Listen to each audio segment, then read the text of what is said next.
Good morning students, welcome है आपका online class में। आज हम एक नए टॉपिक लेकर आए हैं आपके सामने।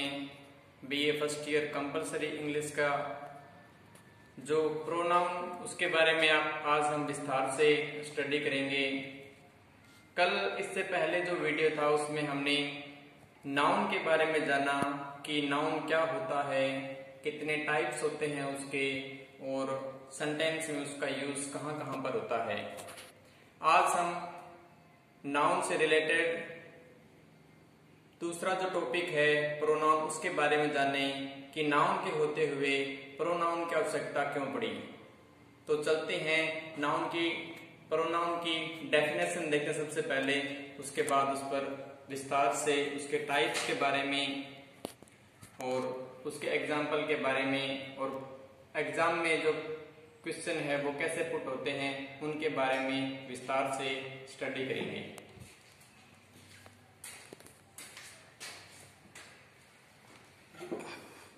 तो सबसे पहले हम डेफिनेशन देखते हैं इसकी कि डेफिनेशन क्या होती है।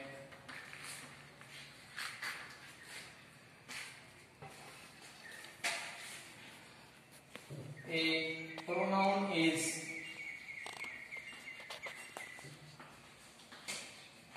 a word instead of noun called pronoun।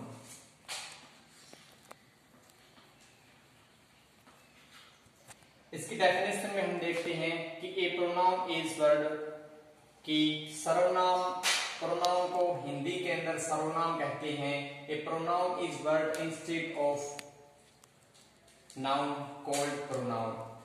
कि प्रोनाउन सर्वनाम वह होता है जो संज्ञा के स्थान पर काम आता है या संज्ञा के स्थान पर इसका यूज करते हैं। बात अब आती है कि हमें प्रोनाउन की आवश्यकता क्यों पड़ी। क्योंकि बहुत बार हम प्रोनाउन के स्थान पर नाउन का भी यूज करते हैं, लेकिन भाषा को व्यवस्थित करने और उसकी ब्यूटी कायम रखने के लिए हमें प्रोनाउन की आवश्यकता पड़ी। जैसे कुछ एग्जाम्पल के थ्रू हम देखते हैं कि किस प्रकार से हम प्रोनाउन, नाउन की जगह प्रोनाउन का यूज करके भाषा की ब्यूटी को कायम रख सकते हैं। तो सबसे पहले हम देखते हैं एग्जाम्पल। जैसे मैंने लिखा Ram is a good boy। Ram is a good boy।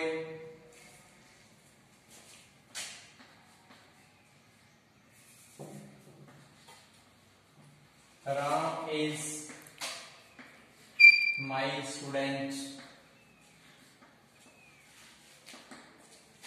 इसी प्रकार Sita is a beautiful girl।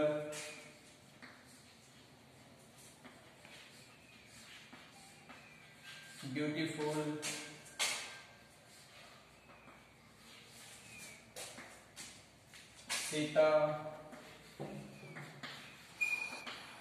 lives in Delhi. और इसके अलावा हम देखते हैं कि a dog is a pet animal. A dog is a pet animal. A dog is barks at night। A dog is barks at night।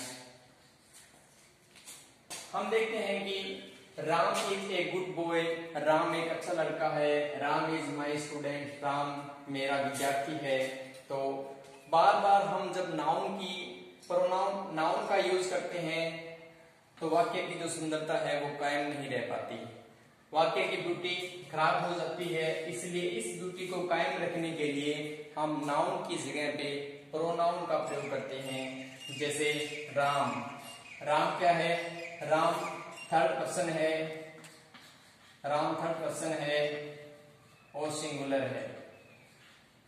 सबसे पहले हमें सेंटेंस में जो सब्जेक्ट है उसके बारे में हमें विस्तृत जानकारी होनी चाहिए कि ये क्या है, ये थर्ड पर्सन और सिंगुलर है, यानी ये एक मैन है और इसके लिए हम प्रोनाउन का यूज करते हैं कि किसी भी मैन के लिए अगर हम प्रोनाउन यूज करते हैं तो वो ही होता है। इसी प्रकार Sita is a beautiful girl, Sita lives in Delhi, Sita एक सुंदर लड़की है और दिल्ली के अंदर रहती है। तो हम इसके लिए भी प्रोनाउन यूज करते हैं, क्योंकि बार बार एक ही नाम को जब हम यूज करते हैं तो जो सेंटेंस है उसकी ब्यूटी कायम नहीं रह पाती। इसलिए हमें कोई भी वुमेन हो उसके लिए हम हर का प्रयोग करते हैं, हर या सी का प्रयोग करते हैं। ऑब्जेक्टिव रूप में हम हर का प्रयोग करते हैं और सब्जेक्टिव रूप में हम सी का प्रयोग करते हैं। इसलिए हमें यहाँ पे सी का प्रयोग करना पड़ेगा। और जब कभी भी सीता आएगा इस सेंटेंस में और कहीं पे तो हम सी का यूज करेंगे। इसी प्रकार a dog is a pet animal, कुत्ता एक पालतू जानवर होता है। कोई भी निर्जीव वस्तु हो या जानवर हो उसके लिए हम इट का प्रयोग करते हैं। तो यहाँ पे a dog bar bar use करेंगे तो वही सिस्टम पहले से सेंटेंस का जो ब्यूटी है वो खराब हो जाएगी। इसलिए हम इसको सही करने के लिए हमें ए डॉग की जगह है इट का प्रयोग करना पड़ेगा। ए डॉग की जगह हम इट का प्रयोग करेंगे तो इसकी जो ब्यूटी है वो कायम रहेगी। इसी सेंटेंस की ब्यूटी को कायम रखने के लिए प्रोनाउन की आवश्यकता पड़ी, अन्यथा हम नाउन से भी इसका प्रयोग कर सकते थे। इसलिए हम नाउन की जगह प्रोनाउन का प्रयोग करते हैं। अब हम जानते हैं कि फर्स्ट पर्सन, सेकंड पर्सन और थर्ड पर्सन क्या होते हैं। तो फर्स्ट पर्सन की बात करें तो फर्स्ट पर्सन होता है कोई भी दो पर्सन अगर बातचीत कर रहे हैं उनमें जो बोलता है वो फर्स्ट पर्सन होता है। जैसे आई और वी और इससे रिलेटेड जितने भी कंटेंट्स हैं वो फर्स्ट पर्सन के सेक्शन में आते हैं। सेकंड पर्सन की बात करें तो सेकंड पर्सन के अंतर्गत इस सेक्शन में हम सिर्फ यू को रखते हैं। यू और यू से रिलेटेड जितने भी कंटेंट हैं वो इस सेक्शन में रखे जाते हैं। और अगर थर्ड पर्सन की बात करें तो थर्ड पर्सन वो होते हैं जिसके बारे में हम बात करते हैं। जैसे ही, सी, इट, दे और कोई भी नेम इस सेक्शन में रखा जाता है। फर्स्ट पर्सन जो व्यक्ति बात कर रहा है, सेकंड पर्सन वो होता है जो उस व्यक्ति की बात को सुन रहा है और थर्ड पर्सन के सेक्शन में हम उन व्यक्तियों को रखते हैं, उन पर्सन्स को रखते हैं जिसके बारे में बातचीत की जा रही है। अब हम चलते हैं प्रोनाउन के कितने टाइप्स होते हैं, प्रत्येक टाइप के बारे में हम विस्तार से स्टडी करेंगे और जानेंगे कि किस किस प्रकार से इनका सेंटेंस में यूज होता है और किस किस प्रकार से हम एग्जाम में क्वेश्चन पुट होते हैं। अब हम देखते हैं प्रोनाउंस के कितने टाइप होते हैं, टाइप्स ऑफ प्रोनाउन। सबसे पहला जो टाइप है इसका वो है पर्सनल प्रोनाउन। पुरुषवाचक सर्वनाम कहते हैं इसको। इसकी जो डेफिनेशन है वो those pronouns which stands for the three persons, first person, second person और थर्ड पर्सन। ये जो नाउन का टाइप, प्रोनाउन का जो टाइप है ये तीन पर्सन पे डिपेंड होता है, फर्स्ट पर्सन, सेकंड पर्सन और थर्ड पर्सन। इसमें प्रोनाउन आई को रखा जाता है, आई का ऑब्जेक्टिव रूप मी को भी रखा जाता है, वी, और वी का ऑब्जेक्टिव रूप एस को भी रखा जाता है। उसी प्रकार यू, और यू का ऑब्जेक्टिव रूप भी यू ही होता है।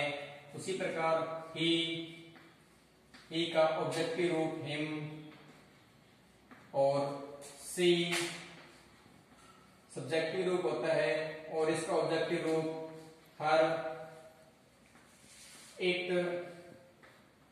का ऑब्जेक्टिव रूप भी इट होता है, और दे और देम को इस सेक्शन में रखा जाता है।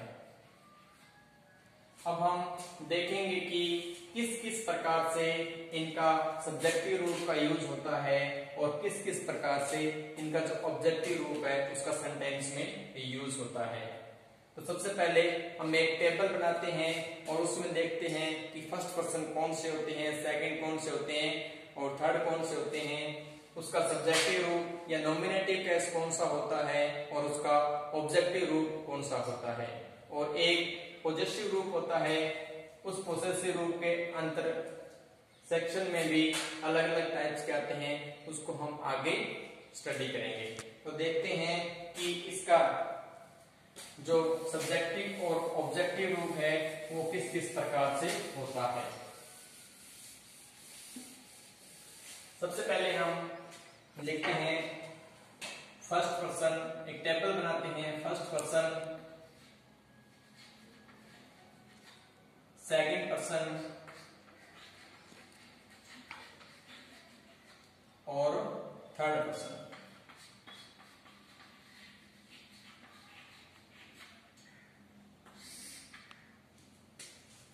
सब्जेक्टिव रूप इसका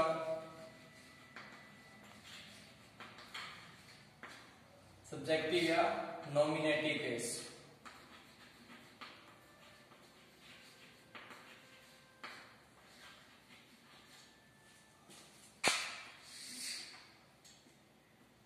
एक इसका पोसेसिव रूप होता है,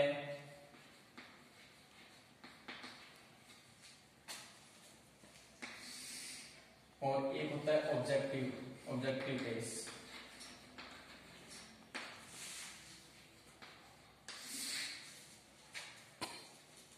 फर्स्ट पर्सन के बारे में बात करें तो फर्स्ट पर्सन होता है आई और वी। फर्स्ट पर्सन की इस सेक्शन में हम दो को शामिल करते हैं, आई और वी को। सेकंड पर्सन होता है यू, और देन थर्ड पर्सन होते हैं ही, सी, इट और दे, और कोई भी नेम। फर्स्ट पर्सन का जो आई है उसका जो पोसेसिव रूप होता है उसको माई कहते हैं, और इसका ऑब्जेक्टिव रूप होता है मी। वी फर्स्ट पर्सन होता है, वी का पोसेसिव रूप होता है आवर, और इसका ऑब्जेक्टिव रूप होता है एस।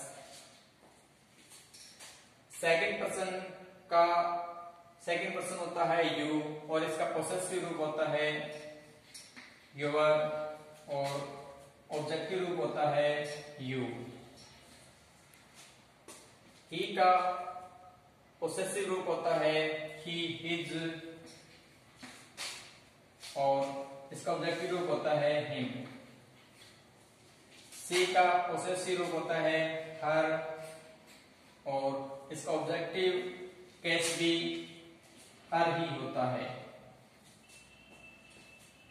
और इट का पोसेसिव रूप होता है इट्स, और ऑब्जेक्टिव इट होता है। दे का पोसेसिव रूप होता है देयर, और ऑब्जेक्टिव रूप होता है देन। उसके बाद हम बात करते हैं कि इसका जो फर्स्ट पर्सन होता है आई, माई और मी, इसका प्रयोग इन सभी का सब्जेक्टिव का प्रयोग हमेशा सब्जेक्ट की तरह किया जाता है और इन सभी का जो प्रयोग है वो ऑब्जेक्ट के स्थान पर किया जाता है। तो अब हम करते हैं इससे रिलेटेड कुछ एग्जाम्पल और देखते हैं किस प्रकार से क्वेश्चन उसमें पुट होते हैं और किस प्रकार से हम उसको सॉल्व कर पाते हैं। अब हम जानते हैं कि जो सब्जेक्टिव केस होता है वो किस किस प्रकार से हमारे एग्जाम में आते हैं और कहां कहां पे हम मिस्टेक करते हैं उसके बारे में हम देखते हैं। सबसे पहले देखते हैं he went to Jaipur last month। he went to Jaipur last month। इसमें हम देखते हैं कि जो he है he एक नॉमिनेटिव केस में है और सब्जेक्टिव रूप है। कई बार यहाँ पे अगर him का प्रयोग हुआ है या his का प्रयोग हुआ है तो ये यहाँ पे रॉन्ग है। यहाँ पे he का ही प्रयोग होगा, him और her का प्रयोग यानी ऑब्जेक्टिव और पोसेसिव केस का प्रयोग यहाँ पे नहीं कर सकते हम। इसी प्रकार यहाँ पे they है, they सब्जेक्टिव रूप में यूज हुआ है। ये जो सेंटेंस है वो एकदम से करेक्ट है। they come here by train, way train से यहाँ आए थे। यहाँ पे अगर हम them का प्रयोग करते हैं या their का प्रयोग करते हैं तो ये रॉन्ग है। यहाँ पे they का ही प्रयोग होगा। इसी प्रकार कई बार क्वेश्चन ऐसे भी आते हैं कि एक से ज्यादा सब्जेक्ट आपस में जुड़े होते हैं, जैसे you and we are good friend। यहाँ पे हम you and we की जगह अगर our लिख देते हैं तो ये रॉन्ग है, क्योंकि हमें we का ही प्रयोग यहाँ पर करना है। तो you and we were good friend। इसी प्रकार कई बार दो से ज्यादा सब्जेक्ट भी आपस में जुड़े होते हैं, तो जैसे you, he and I are clever। तो अगर हम you, him और me अगर यहाँ पे ऑब्जेक्टिव केस का यूज करते हैं तो ये भी रॉन्ग है। हमें यहाँ पे ऑब्जेक्टिव केस का प्रयोग नहीं करना है, हमें यहाँ पर सिर्फ सब्जेक्टिव केस का प्रयोग करना है, क्योंकि हेल्पिंग वर्ब और मेन वर्ब से पहले हमेशा सब्जेक्ट का प्रयोग होता है, न कि ऑब्जेक्ट का।